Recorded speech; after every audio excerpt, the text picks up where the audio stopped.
रहमतल लिल आलमीन मोहम्मद मुस्तफ़ा अहमद मुज्तबा सल्लल्लाहु अलैहि व आलिहि वसल्लम। आपका मामूल मुबारक ये था कि लोगों के साथ खंदा पेशानी के साथ आप मिलते, मुसाफा करते, हमेशा सलाम करते, सबकत फरमाते।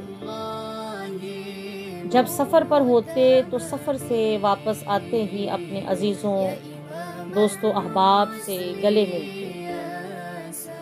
अगर कोई काफ़िला बाहर से आता तो आका करीम सल्लल्लाहु अलैहि वसल्लम अजीज़ों और मुसाफिरों से गले मिलते, उनकी पेशानी पर बोसा देते।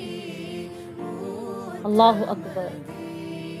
गौर कीजिए, क्या आज ये सारे मामलात हमारे अंदर मौजूद हैं?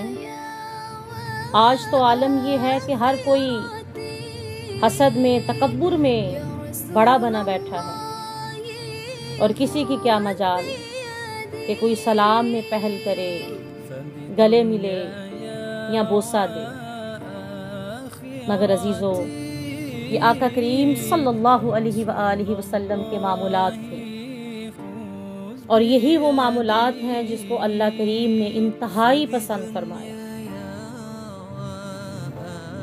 नबी करीम सल्लल्लाहु अलैहि वसल्लम अपने अहबाब से हदिया भी कबूल फरमा लेते, मगर उसका बदला उतारने की कोशिश भी फरमाते।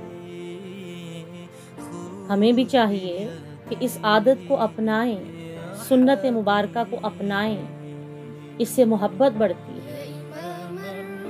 आज मोहब्बतों की इंतहाई कमी हो चुकी है और लोग सिर्फ अपनी ज़ात, अपनी औलाद और अपने घरों तक ही महदूद होकर रह गए।